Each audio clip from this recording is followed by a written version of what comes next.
кәсіптік келбеті жоғары, сан мыңдаған шәкірттерге үлгі-өнеге, білім тәрбие беретін, ізгілік нәрін төгетін, ерен еңбектің иегері. Қай қоғамда да ұстаз құрметті орындардың төрінен табылады. Осындай құрметті мамандықтың иесі болып қызмет атқарған, жарты ғұмырын бастауыш білім беру ісіне арнаған, адамгершілік пен парасаттылықтың үлгісі, бүгінде зейнет жасына келіп отырған мектебіміздің аяулы ұстазы, бүгінгі педагогикалық ізденіс үлгілі тәжірибе атты семинарымызға арқау болып отырған басты кейіпкеріміз Ақылбаева Гүлшат Тәжбаққызын, дәл осы мектепте бірге қызмет атқарған үзеңгілес әріптесі, зейнетке міне деп қадам басқалы отырған Иманбекова Шұға Қапанқызымен бірге ортаға шақырамыз.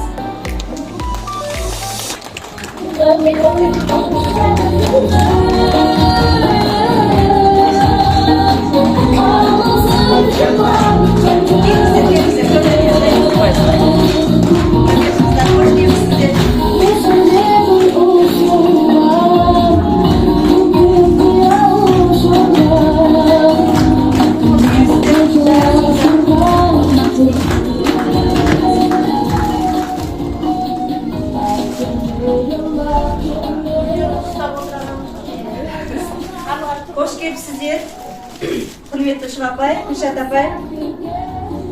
Сіздермен сұхбатымызды бастамас бұрын, аздаған сіздер туралы шәкірттеріміз дайындаған бейнебазарға назар аударсақ.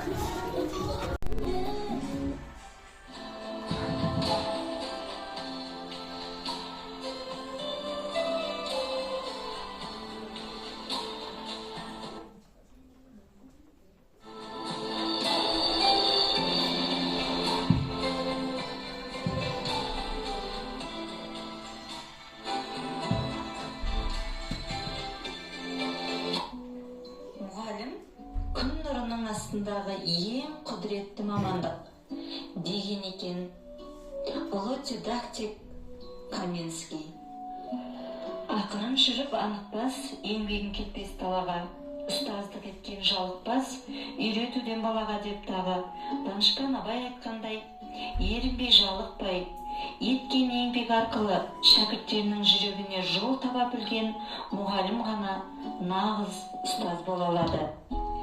Ендеше, бүгінгі семинарымызға арқау болып отырған білікті маман, саналы ғұмырын балаларға білім беру ісіне арнаған тәжірибелі ұстаз Ақылбаева Гүлшат Тәжбақытқызы туралы.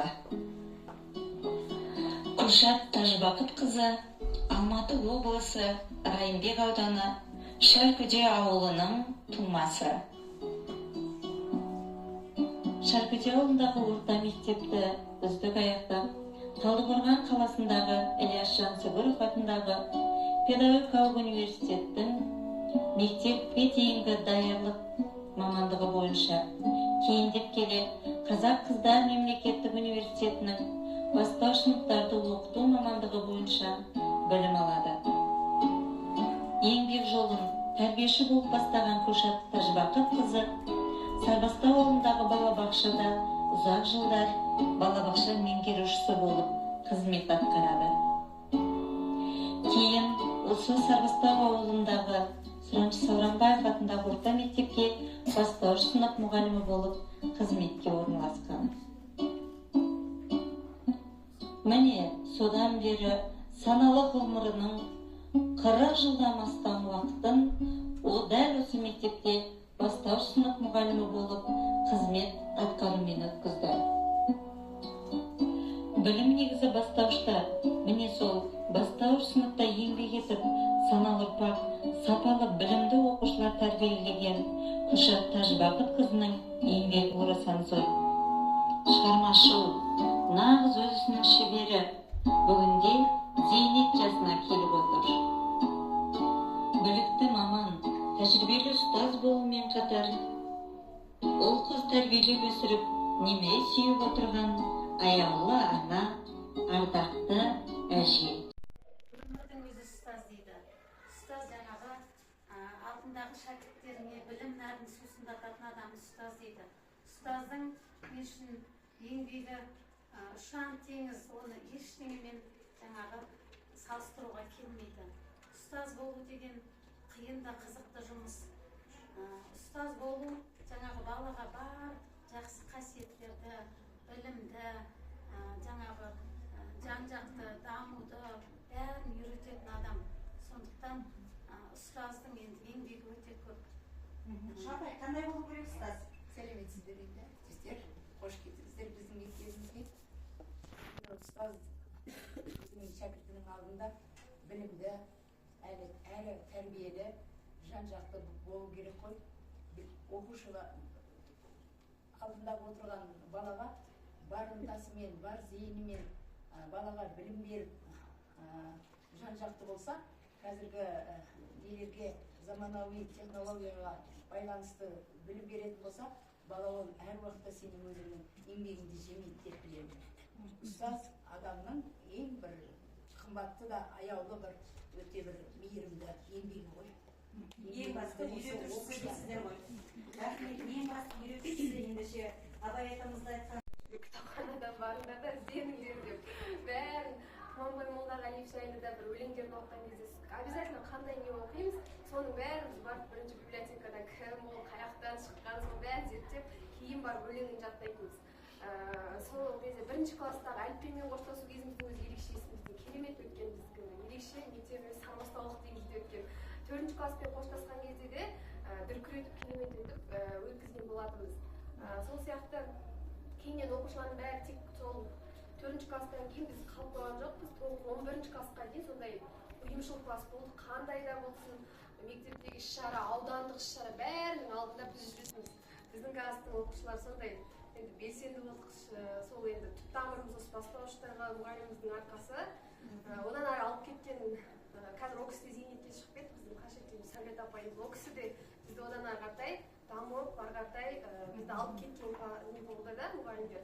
Енді шыны керек біздің мектептің мұғалімдерінің әрқайсысын айтсақ, әрқайсысы бір керемет тұлға. Бізге осындай керемет етіп тәрбие бергендер үшін мың алғыс. Басымды иемін осы кісілердің алдыларында. Бәрі сіздердің арқаңыз, біздің өстіп жарқырап жүргеніміз, біздің өстіп осындай бір тұлға болғанымыз. 11-ші сыныпта біздің класстың оқушыларының алды жақсы балл жинап, бәрі жоғарғы балл жинап, қазір бір мықты маман иелері. Өзімді айта кетсем, мен 11-ші класстан кейін ұбт тапсырған жоқпын. Мен Кореяға барып, бас жүлде ұтып алып келіп, соның арқасында мен универге, қалаған универіме өзім түсіп кеттім. Кореяда мектептің ауданның атын республика ататқан үздік шәкірттеріміздің бірі деп шақырып отырмыз. Ағылшын тілінен, ол кезде енді ағылшын тіліне Ғали апайымыз болған, ол кісі де кетіп қалды, керемет мұғалімдеріміздің бірі. Сол үшін сіздерге үлкен алғыс, Көкшетаубай, Шұғалбай, осы жерде барлық ұстаздарыма мың алғыс. Осылай жүргеніміз барлығы сіздердің арқаларыңыз.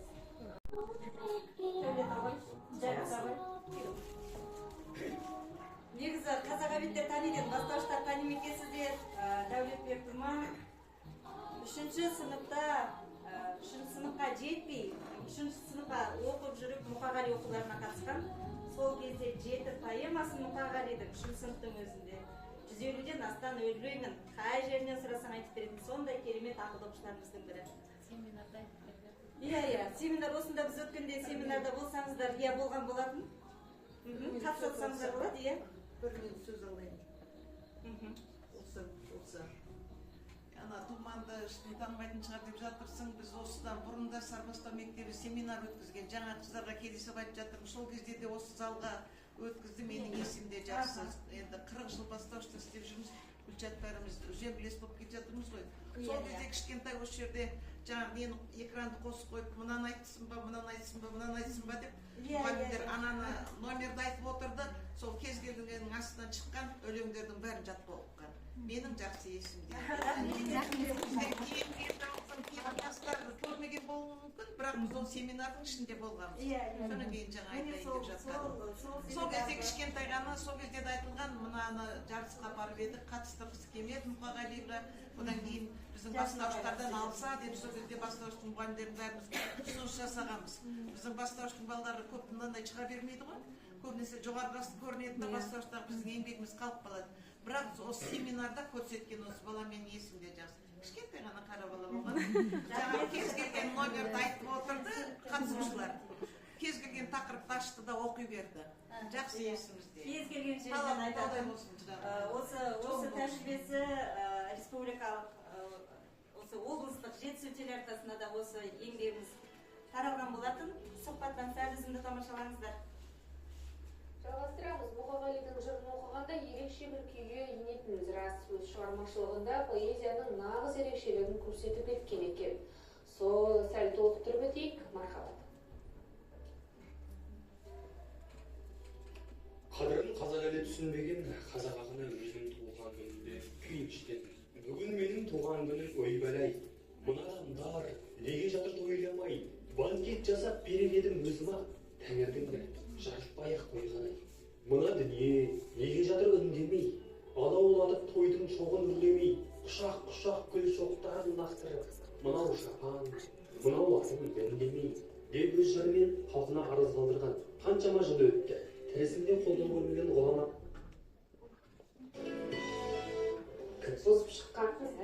Бұзып шыққан жас құлыншақтай балаларымыз бар. Оларды әрине мұғалімдері тәрбиелеп, тәлім беріп, үйретіп жүр. Ата-аналарын да қосқан үлесі зор. Сондай кейіпкерлеріміз біздің студиямызда қонақта, таныс болыңыздар. Күлшат Ақылбаева апайымыз ұстаз Райымбек ауданы Сарбастау ауылы Сұраншы Сооронбай орта мектебінің мұғалімі, және оқушысы Думан және Мирастың әжесі Сәулет Көмекбаева апамыз да біздің студиямызда қонақта. Қош келдіңіздер. Қалдарыңыз бар. Ұстаз, олайсың ғой, ең бірінші сұрақты өзіңізден қойғым деп отыр, апай. Жалпы жыл сайын осылай балаларда жасқа дайындап, Мұқағали оқуларына дайындап жүреді екенсіз. Ерімді рухани байытса көп шықса, Мәтбай Мақатаев атамыздың осындай өлеңдерін жаттадым.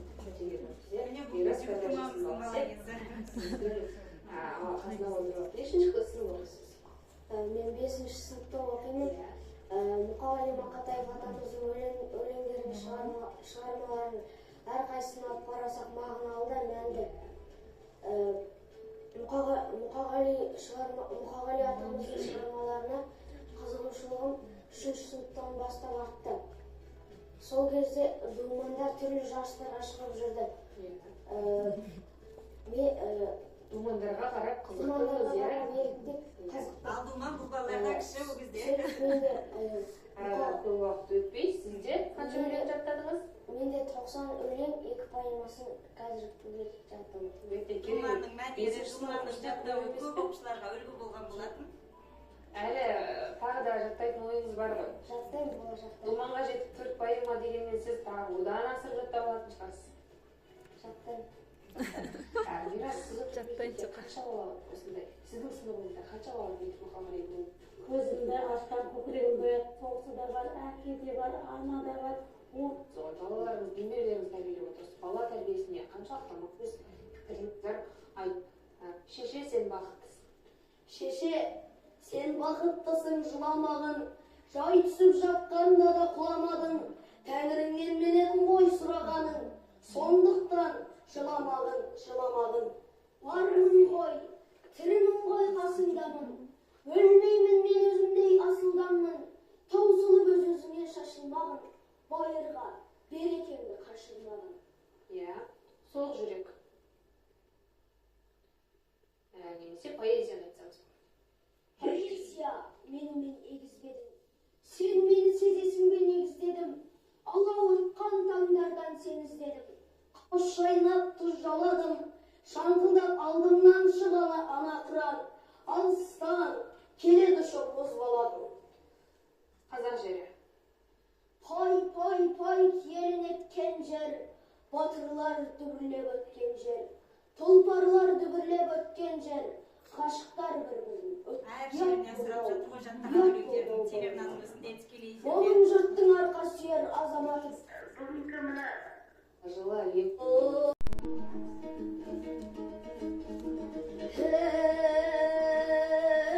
Ақыл айтып жүрмесе қасымызда, сондырмайды жерінді басымызға. Жалаңашқа шектерін шешіп беріп, күлкіншесін бөліскен ашымызға.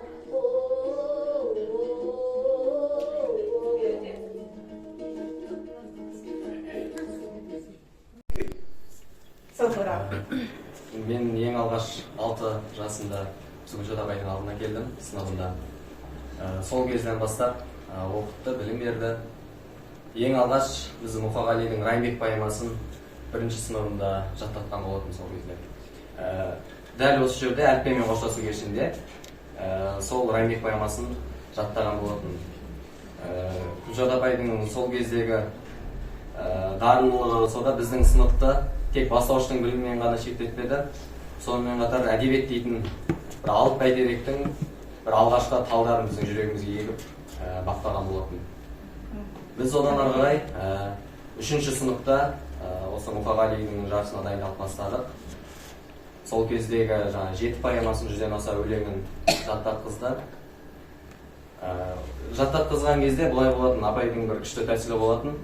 Бізге әрқашан айтып отыратын, сендер бұл өлеңді жаттамастан бұрын бұның мағынасын жақсылап түсініп алыңдар дейтінді.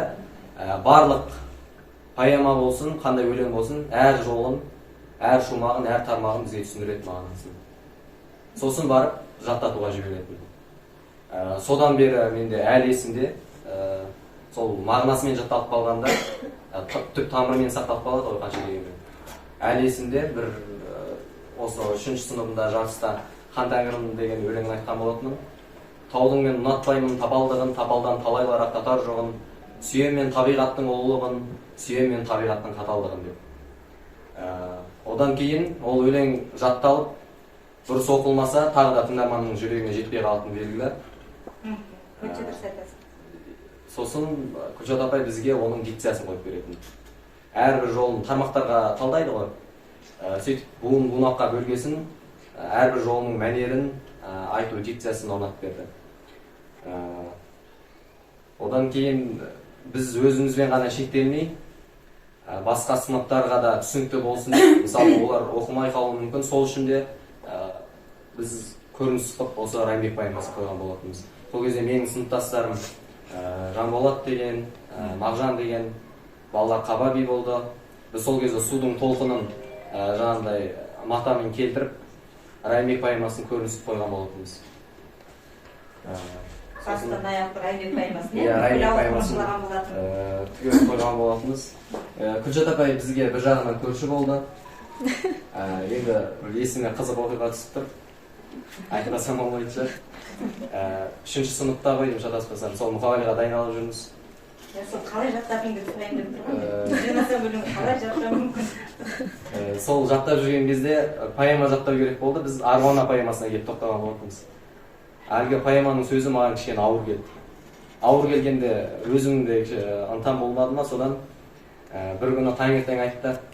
Әрбір күні біз бүкіл оқушылар жиналатынымызда кешке қаратай, немесе түстен кейін сабақтан соң үйіне барып өлеңдер тапсырып беретінбіз. Содан сол бір күні таңертең айтты. Қазір кешке қаратай мынаны жаттап кел, болмаса мен сені таспен ұрам деді. Содан әлгі мен сенген. Сосын үйге келдім, анау миыма қонбайды. Жаттайын деймін, жаттай алмаймын. Күнде батып барады, уақытта таяқ қалды. Содан кейін кешке қаратай жіберетін уақыт келді ғой. Әкем айтты, жүгір бар деп. Мен бармайын дедім. Бармайын дедім. Содан кейін далаға шықтым да, үйді айналып жүгіріп қашты. Содан кейін сұрайды ғой, не үшін бармадың? Не үшін бармайсың, мен жаттамадым ба деп. Сосын сондағы айтқан сөзім, мен ол кісі таспен ұрады деп айтқан. Таспен ұрам деп айтты, егер жаттамасаң. Ол үшін бармайдым. Ол кезде қанша дегенмен бастауыш сынып ойынның баласы ғой. Сәл кететсе болды, далаға ойын ойнаған деп тұрады. Ал тура сондай кезде әрине онымен бір құлшыныспен, ең басындағы құлшынысым біреу айт демесе үстем екіталай еді. Маған жанымнан қарап тұрып, осылай жаттатқасын барып, мен өзімнің махаббатым ашылды да. Жаңа жаттаған өлеңдердің барлығы сосын арай махаббатыммен, ынтамен жаттала берді. Біз сосын бұнымен ғана шектелмедік, ғылыми жоба қорғадық. Осы Райымбек поэмасы бойынша Райымбек поэмасындағы Қабай жыраудың бейнесі деген тақырыпта, сонда Қабай жыраудың сол тұқымдарымен байланыс жасап, сол кезде қалай болғанын осылайша ғылыми жоба қорғадық. Тарих осының бәрі кейін білімде керек болған шығар әрине. Иә, одан кейін біз тек Мұқағалимен шектелмедік, біздің жалпы тұлғалар көп қой. Еркін Ыртанов Бердібек Соқпақбаев сияқты ақын жазушылардың да жарыстарына қатыстырған, басқа да оқушыларды қатыстырды. Енді бұл әдебиетмен бір бөлек, ал енді қарапайым сабақ өтуіне келетін болсақ, Күлшат апайдың тәсілі бір тақырыпты біз түсінгенімізше тоқтамайтын. Мысалға, жарты жолдан қайтып кетпейтін. Бізде бос уақыт болмайтын, мынандай дәптеріміз болатын, есеп шығаратын, арнайы математикадан алынған. Сол есепті бос уақытымыз болмай, жазда каникулда да, қысқы каникулда да барлық кезде беріп тастайтын. Осылайша жаңа Әсем апай айтып отыр ғой, сол сияқты бос уақытымыздың барлығында көбіне сол есепке, сабаққа мән беріп. Қазір көп ата-аналар ойлауы мүмкін, бұл жаттатып баланы миын аштап, миын толтырады деген сияқты. Бірақ ол мүлдем ондай емес. Керісінше жаттау әлі күнге дейін көмектесті. Әлі күнге дейін болашақта да көмектесетініне мен сенемін. Жалпы балаларды жаттауға берілген көп. Өте жақсы көрсетті. Кейінгі пәндерді жоғары сыныптарда оқыған кезде қиналған жоқ. Тарихтан, қаба жырау бәрін біліп тұрсақ, дәлметтігін екенін біліп тұрсақ. ұбт-ға дейін де көмектесті ғой. Бізде қазір бітірген кезде мен бұған дейінгілерді немесе кейінгілерді білмеймін, бірақ дәл біздің сыныптарда барлық оқуға түспей қалған оқушы болған жоқ. Барлығы жоғары оқу орындарына түсіп кетті. Сол білімнің нәрі бастаушы деп айтады ғой. Сол кездегі бір берілген білімнің нәтижесі шығар. Рахмет. Рахмет. Өз өлеңін. Шәкіртінен аямайтын, түйгені мен білгенін, оқушының ұнататын, қуанышпен жүргенін, ілім беріп, терін төгіп, алтын ұя мектепке, аңсайды олар шәкіртінің биік шыңда жүргенін. Уақытында, бақытында, тіпті өз отбасында үйретуге қияды олар шәкіртіне бас ұра, қанша қиын, қанша бейнет, басынан ол кешкеннен жалықпайды. Сүйеді ұстаз өз жұмысын расында. Қанша ұрсып, үйретем деп, ілім, білім еселі, күні түні оқытамын ұстаздардың кеселі. Бір шәкірті түсінбесе тақырыпты бүгінгі, алып шыңның самайына бір аппақ шаш түседі. Мұғалімнің бұл өмірде бітіретін сазба, абайларда, шоқандарда бас иеді ұстазға. Егер ұстаз мәртебесіз төмен адам болғанда, алты ағаш жиылғанда төр бермеуші ұстазға. Ұстаздарым аспанымда жарқыраған күндейсіз, әр қашанда қуанышпен тек күлімдеп жүргейсіз. Барлық ғалым, батырлар бас иіп сәлем бергенде, асқар шыңға мына біздер қалайша бас кимейміз. Керемет жұмыс әдісі бар өзінің. Білмеймін, біз бір әлемде қанша тұрсақ та соған жете алмай келатырмыз. Болсын сыныбында мүлдем үлгермеуші оқушы болмайды. Шығаппайтын да дәл солай. Үлгермеуші бала мүлдем болмайды. Себебі бұл кісілер артық мен оқытады.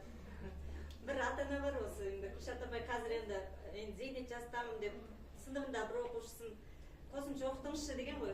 Сонымен менен жақсы Қарлығашта қазір жақсы оқытады деп маған жіберіпті жаңағы бала. Сонымен жаңағы баладан ата-анасы қалай екен деп сұрамай ма сөйтсе, жақсы екен, просто Күлшат апай сияқты айран бермейді екен да деп айтады. Сонымен бүгін осы думанмен қатарлас өзінің тағы бір қонағымыз бар еді, негізі Алматыдан арнайы келіп, дәл қазір осында келе алмай отыр. Ол оқушының хикаясын енді өз аузынан болмаса да, шынымен мен айтып берейін, Жанболат деген бала, мама папасы қойда өзінің бұл жерде үлкен ата-апасымен тұрды. Жанболат деген бүгін енді қонағымыз болып қазір келу керек, келе алмай қалды. Бұндай балаларды Күлшат апай сабақтан кейін үйіне апарып, тамақ шайын беріп, айранын беріп, қандарын қойғызып, сонымен тегін бірде-бір қызмет ақы алмайды да. Сөйтіп отырып оқытады, әлгі балалар бірінші сыныпта сауат аша алмай отырған балалар бұл кісінің үйінде бір күн, екі күн, бір апта барғаннан кейін озат оқушылармен теңесіп алатын дәрежеге жетіп алады. Сондай бір керемет тәжірибесімен осында Жанболат бөлісу керек еді, болмай қалды. Сол үшін де қол соғып қойыңыздар. Осындай қазір бізде тағы қонақта осы мектептің қазір 8-ші сынып оқиды, үлгі тұтар азаматтар отыр. Диас, Али, Ақжол деген. Міне айран ішетіні ақ жол бар екен ғой, айран ішіп жүрген баланың біреуі бар. Келіңдер қонысқа.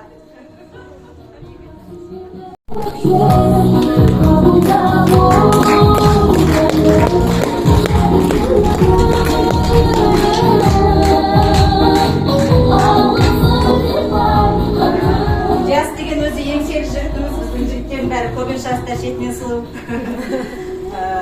Айғанаттан орын алып, қазір Астанаға баруға дайындалып отыр. Одан кейін Али деген баламыз да жаңағы 5 сыныпта жаңағы Думанға еттеп жүрмін деп жүрген Мирас деген мықты жігітіміздің бауыры, інісі. Керемет Алтын Сақаның орын алған мықты оқушылардың бірі. Және Ақжол жаңағы айран ішетін оқушылардың бірі. Ал жас Мәди, сөз өздеріңде? Қазір 8 сынып оқушылары. Ал енді мен өзім сөзімді бастасам. Құрметті ұстаздар, осы семинарға қош келдіңіздер. Тағы айта өтейін. Біз енді осы Күлшат апайдың бастауыш кезінде оқыған шәкірттеріміз. Бізді енді кезінде осы бастауыш кезінде тіпті айтсам артық емес деп ойлаймын. Басқа оқушылардан бізді өзі ерекше дайындайтын, осы басқа сыныптың оқушыларынан түрлі шараларға қатысатынбыз. Байқауларға қаншама, е? Байқауларға қатыстық қаншама. Осындай ауылға қаншама жұлдыздар келсе, солардың жанынан бізді табатын да. Бізге сонда арман болған солардың жанынан бізді солардың алдына өнер көрсетуге бізге мүмкіндік беретін осы апайымыз болатын. Әлі күнге дейін рахмет айтамын, себебі қазіргі апайымыздың бізге берген білімі қазіргі таңда бізге үлкен көмектер тигізіп жатыр да. Жаңағы Айқанат Олимпиадасы, оның өзі бір үлкен оңай емес Олимпиада деп ойлаймын. Осының бірден бір көмекшісі осы апайым деп ойлаймын. Бастап берген, жол қашып кетті. Қаншама байқаулар туралы, бір бәріңдей басшылығы қалған байқаулар еді ғой. Саржазда бір дарабоз деген бір байқау болатын. Республикалық, иә? Республикалық. Осыған біз апай бір 10 оқушыны дайындадық, соған бір 10-мыз барып, сол 10-мызда бас жүлдемен қайтқан кезіміз болатын. Сол барлығымыз шетінен бас жүлде алдық. Соған да апайыма үлкен көп рахмет айтамын. Енді сол бастауышта оқыған білгеннен қалған бар ма нәрсе? Мен өзім енді көбінесе білім жағынан өзі математика қызыққандықтан, апай осы өзімнің біліміме, құштарлығымды, осы білімге деген құштарлығымды осы апайым ашқан болатын. Ақжол айран туралы. Қош келдіңіздер, құрметті қонақтар. Кішкентай кезімден бастауыш кезде Күлшат апай өзім огород басып болатын еді. Огород айналып қашып жүрген балалар біреуі тағы. Сабақтан тарайған кезде түстен кейін бос болсаң кел, диктант жазғызамыз, келмесең таяқпен ұрамын айтатын. Үйде ешкім жоқ болса өзіне үйіне шақырып, және де бір көрші тағы да Сезім деген бір қыз болатын. Сол қызды да үйіне шақырып, біреу емес 5-6 едіңдер ғой, үйіне қонғызып, Нұр берген деген бала бар. Нұр берген бар, менің бауырым бар алатын. Диктант жазғызып, есеп жазғызып, каникулда 300-400 есеп жазып беріп. Соның бәрі дамытты, е? Рахмет, енді осы балалардың бастауышында жаттаған, е? Қалай жарыстарға барып, қалай байқауларға барып, көбінесе бас жүлде алдым. Қалай емес. Осы мен бір қызықты айта кетсем, осы біз бастауыш кезінде ғой, 3-ші сыныпта. 3-ші сыныпта оқып жүргенде апай бізге өзі, мысалы біз 3-ші сынып оқып жүргенде сол кездің пәндерін сол кезде бітіріп тастап 4-ші сыныптың оқитынбыз да. Сосын 4-ші сыныпқа келгенде оның кітабын біз бітіріп тастайтынбыз ертерек. Содан кейін жаңағы 5-ші сыныптың кітабын оқитынбыз. Апай өзі біз жоғары сыныпта дайындайтын да. Сосын сол кезде біз есептерді сол үйге барғанда көп балалар еріншек болып, сондай шығармай келетін да. Одан кейін апай айтатын, жалюздағындай тесіктер болады ғой. Себебі мен камера орнатып қойғанмын үйлеріңе. сол қарап отырамын бәріңізді деп ше, естіп отырамын шығарып келіңдер деп ше. Қалай айтатын, содан кейін балалар соның жаны қалмай соны шығарып дайындалып келеді. Иә, Енді осы балалардың керемет бір бастауыштан қалған естеліктерін, бастауышта керемет ойнайтын сол естерімде бар шығар деп мен қолқа салғанмын. Мұхтар Шахановтың отырар бастарын тағы бір естерінен сіркеп тамашалаңыздар.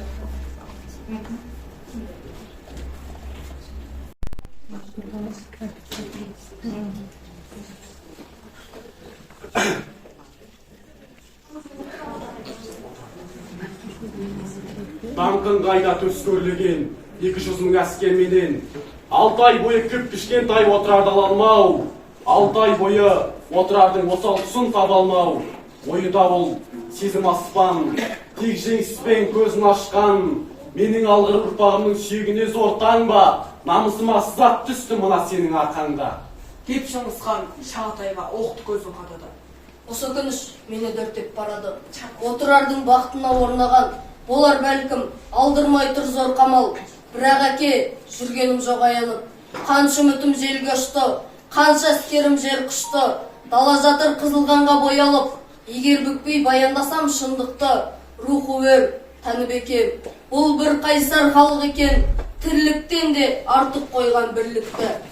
Жүрегімде ыза табы қалмағандай бір қызғау. Шалалаусың, деп жымиды Шыңғысхан. Сақталмауы мүмкін емес зердеңде, сен тоғыза келгенде. Ұлы жылы Қытайдың тойында, оқ өтпейтін алып батыр жайында. Ертек айтқан оңашалап өзіңе, сол ертекті неге алмадың пайымға? Кешір әке, балалық па, зерсіздік пе шалалық па, тек нобайы ғана қап тойымда.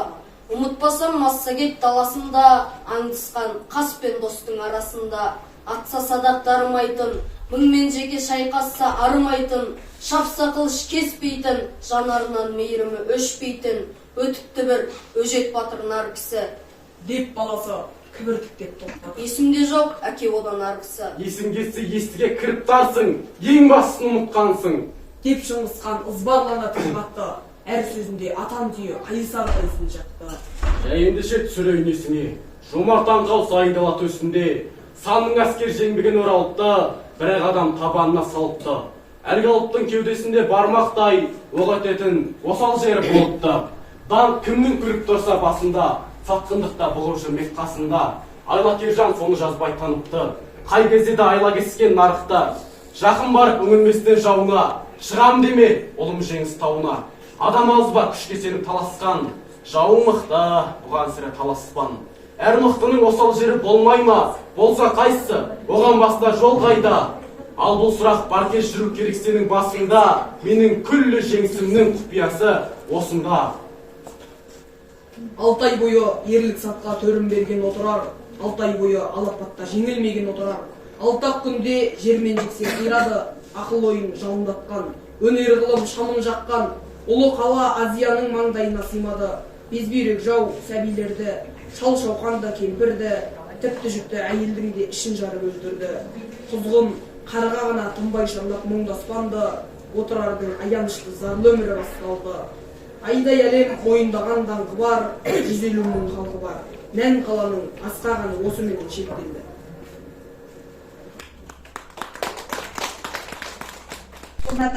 Кез келген жағдайда қолдай алатын қасиетіңізге тәнтімін. Мен осы шәкірттердің бірі, оқушымен қатар ұстаз қылып тәрбиелеп жатқан шәкірттерінің бірі осы менмін, Күлшат апай мен Шұға апайдың. Ешқашан бетімізден қаққан емес. Практикадан тек не бар 19 жаста менің не екенін онша білмейді, ажыратамай, тіпті ата-ана мен оқушымен де байланыс тіл таба алмай жатқан кезде бізді осындай дәрежеге жеткізген осы үлкен зейнеткер ұстаздарымызға тағы қол соғып қойсаңыздар. Алғашқы тәлімгерім де болды. Осы мектепте бізде жас мамандармен керемет жұмыстар жүргізілетін, жоспармен, хаттамамен әркім не істеген, хаттама тізіп тұрып отыратынбыз. Сол хаттама бос болмау үшін қаншама шаралар өтетінбіз. Қаншама мен осы мектепке кіріп 6 ай тәжірибем деп жыл мұғаліміне барғам. Ол кезде жыл мұғаліміне кәдімгідей жетістігі бар, менмін деген апайлар баратынын білмеппін. Сол жастық албырттық қой, 6 айлық тәжірибем деп жыл мұғалім болуға ниеттенгендігім. Жалпы байқауларға, осындай семинарлар өткізуге, мектепте шаралар өткізуге тек мен емес, артымыздағы бүкіл осы жастарды жетелеп, ешқашан бетімізден қақпайтын осы апайларға көп рахметімізді айтамыз. Қай кезде де қолдайды. Біз Шұға апайды, Күшат апайды әй сен деген емес бізге. Сонымен бірге осы жалпы байқауларға дайындалудың өзі оңай емес, білесіздер ғой. Осы уақытқа дейін қазірдің өзінде айтып тұрмын, облысқа семинарға осы Езира Тукаевна бар, білім бөліміне де көп рахмет. 2 рет барып келдім. Сондай дайындықтарға таңға дейін отырсақ, таңға дейін бірге жұмыс бітпейінше, сағат 4-ке дейін отырып, 6-да менімен бірге осы Тасашыға барған күндеріміз, Кегенге барған күндеріміз әлі есімде. Жалпы біздер бастауыштың мұғалімдері сіздердің алдарыңызда қашанда жас маманбыз. Әлі күнге дейін біріміздің бетімізден қақпай, қанаттарыңыздың астында тәрбиелеп келесіздер. Сіздерден алатын үлгі мен өнеге, үздік тәжірибе біз үшін баға жетпес байлық. Сіздер де ұстаздарыңызбен мақтанамыз. Зейнетке шығуына орай ұйымдастырылып отырған барша ұстаздарға, жақсы адамдарға мың алғыс дей отырып, сіздер аман болыңыздар, жақсы адамдар бұзылмас тас қамалдар. Табаныңның астында жатады әлі пенделіктен өресі аспағандар. Жақсы көремін сіздерді, жақсы адамдар, жүрегіңде өткені әппағар бар, сіздер жайлы шырқалар асқаған бар, күйіп кетсін көр алмас тәт жағарлар. Жақсы көрем сіздерді мен неліктен, мінезіңізбен мызғымас ерге біткен. Адамдықтың алдында аласарып, биік тұрған қашанда пенделіктен. Сіздер жайлы шырқалар асқаған бар, күйіп кетсін көре алмас патшағарлар. Сіздер аман болыңыздар, жақсы адамдар, қарап өтсін сіздерге басқа адамдар.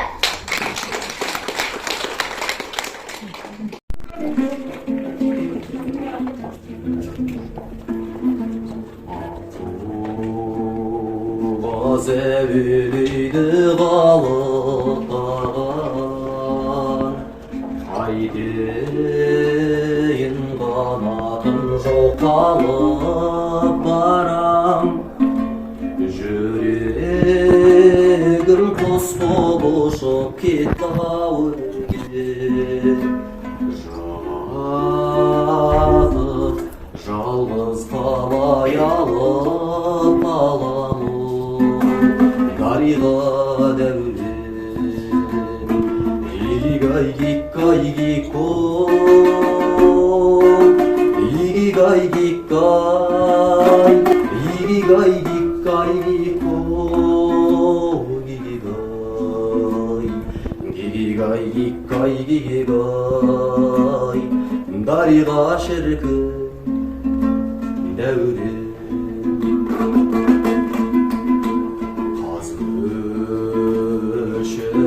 Айналада алтылдаған айдан гүл мұңаяды салқындаған, асылын төлегендей ғашықтардың айналып алты жаздай қалып барамын дариға дәурен. Игигай гиккай гикко, игигай гиккай, игигай гиккай гикко, игигай гиккай гигигай, дариға шіркін дәурен, дариға шіркін.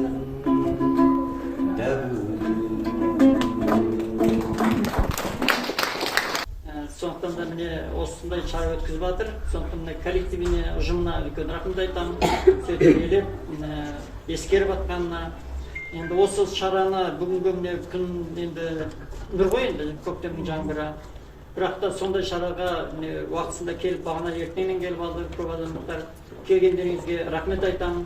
Сезініп, осы шараны ортақ іс саралап, әйтпесе алыс екен, оқушының аяғында не қан шара десе де ешкім қарсы шықпаймыз да, бірақ көңіл бөліп келгендеріңізге үлкен рахмет айтамын. Енді бұл шарадағы біздің басты мақсатымыз бастауыш сыныпта оқушы не алса, жоғарғы буында соны ары қарай жалғастырады екен. Кейбір салада біз сол сыныптарда біз кемшілік жібереміз. Мен енді өзімнің байқағаным, 11-ді бітіргенде кімнің классы қандай болды, 11-ді бітіргенде сондай болып шығады екен. Бастауышта қалай қабылданды. Енді кейде керемет класстарды орта буында да ақсатып алып жатырмыз. 5 пен 11-дің арасында да ақсатып жатқан жағдайларымыз бар. Мен сол салаларда жаңағы жіберіп жатқан кемшіліктеріміз бүкіл баланың өміріне сабақ болып жатады екен. Бұл жаңағы менің өзімнің осы уақытқа дейінгі тәжірибемдегі байқағаным. Сондықтан да біз бастауышта фундаментті мықтап қаласақ, орта буынға барғаннан кейін көп балалар бой бермей кетеді, алып шығады. Қай жерден болса да, қандай шараға барса да мүмкіндігін алып шығады. Білім жетістігін көрсетеді екен. Бұл жаңағы өмір көрсетіп жатыр. Сондықтан бастауыш сынып мұғалімдері сіздердің мойындарыңызда үлкен жауапкершілік тұр. Мен кейде ойлаймыз ғой, алға 11-ді бітіргенде 5 жылдық, 10 жылдықтардың барлығы бізді мына буында мына оқытып еді демейді ғой. Бастауышта оқытқан апайларымыз деп келеді. Соның өзі ерекше дүние екен. Ол сіздерге берген бақыт екен. Мен қыздарыма да айтамын, мысалы осы уақытқа дейін өз бір класқа класс шешпетімді, ол класста бітіріп сендер бақыттысыңдар ғой. Не әр жылы менің апайым, менің ағайым деп кеп атады сіздерді де. Міне сондықтан да одан үлкен бақыт бар ма? Міне ол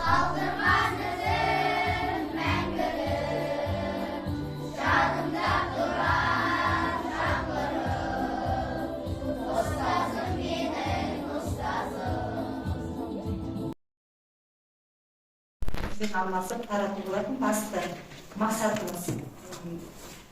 Осы Құлшат апаймен бағынан бері айтып жатқан сол дәмді баламен жұмыс және үлгермеуші баламен жұмыс. Расымен ғой, сыныпта барлық бала бірдей емес.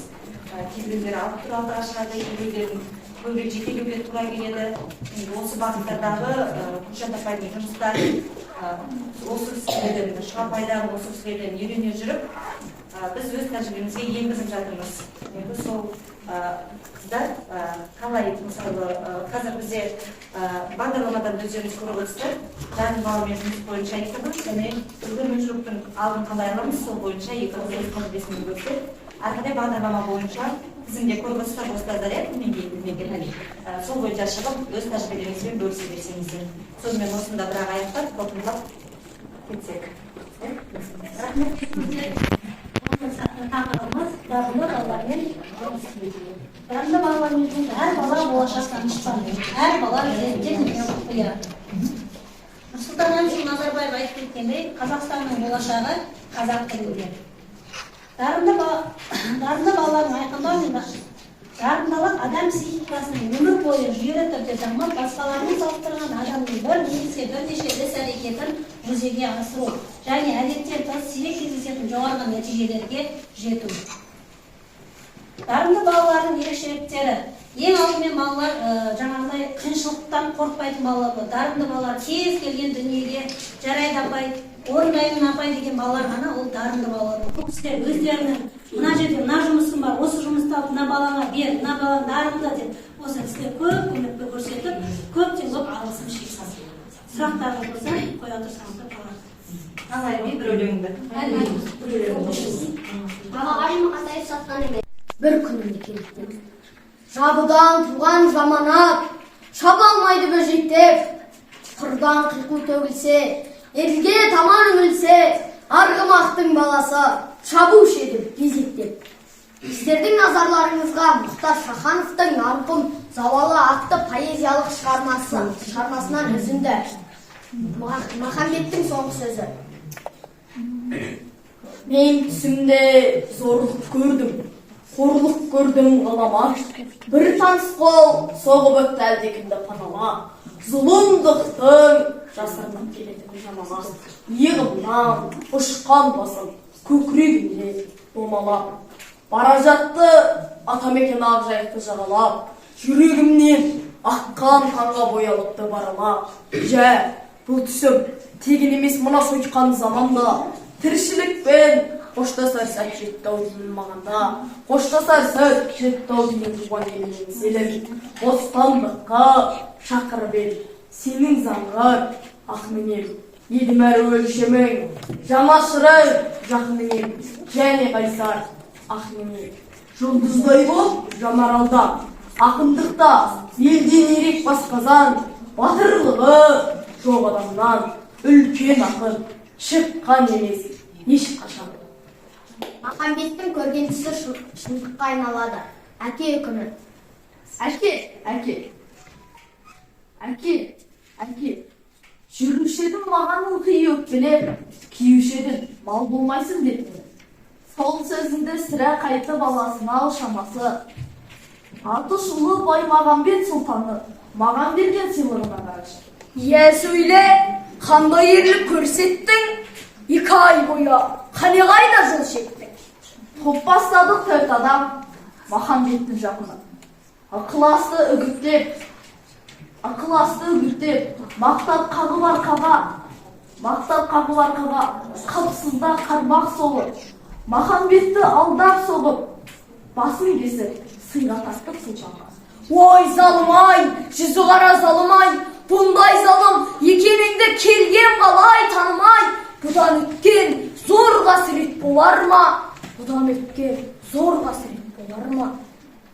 Қабағымды жаба қалды неге ғой? Әке сенің қай сөзіне сенемін? Есіңдемін менің бала күнімде Махамбетті жек көремін деген. Рас ұлым, айтылған сөз оқтенді. Бір кезде мен Махамбетті жек көргем, әлде кемшіл шағым беді ол ақылға, пенделік қой, салған мені тақымға. Оған себеп сенің анаң жасында ғашық болған сол Махамбет ақынға азаппенен өтсе да сау таңдарым, қызғаныштың қайраған жоқ қанжар. Өзін шексіз құлай сүйген жан барым, қайран ақын сезген жоқ. Сенің қайран ақын сезген жоқ. Қайран ақын сезген жоқ.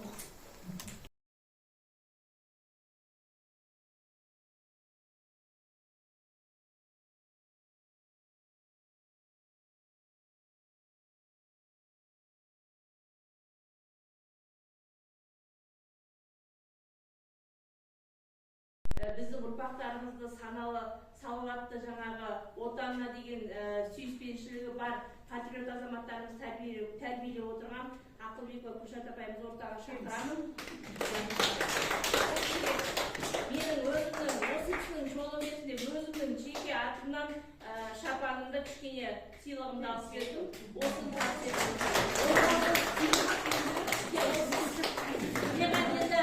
бұл кісіне ғана айтқаннан кейін мен ол кісіге дайындап келіп, келесі жылдың акция осында шақырамын.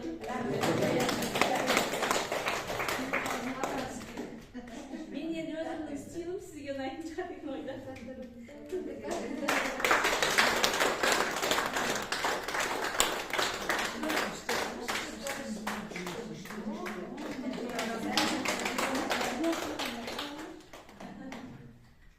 Орамалды басыңызға салдыңыз, шапанды кидіңіз, мен беті қолыңыз сүртіңіз.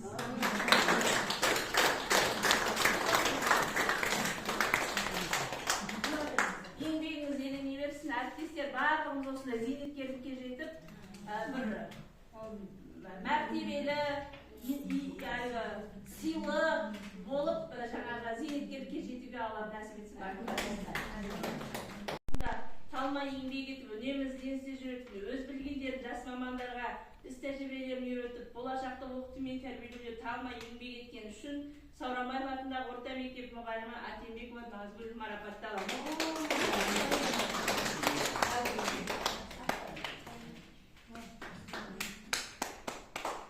Осындай мәтінмен Бердібек Соқпақбаев атындағы мектеп гимназия мұғалімі Деменбаева Құралай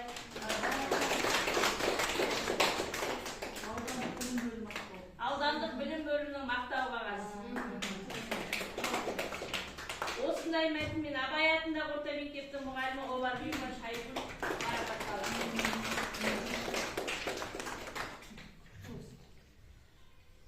Осындай мәтінмен Барманбекова атындағы мектеп гимназияның мұғалімі Сұраншиева Салима марапатталды.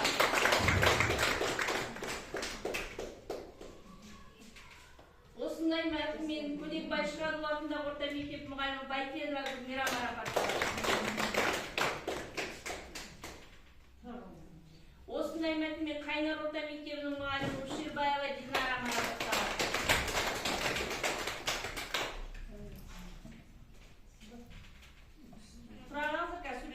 иә. Осындай мәтін мен Қазыбек Шорманов атындағы орта мектептің мұғалімі Алишева Тұрсынкүл Саудагерова осындай мәтінмен Сауранбаев атындағы орта мектептің мұғалімі Елкушикова Гүлмира марапатталады.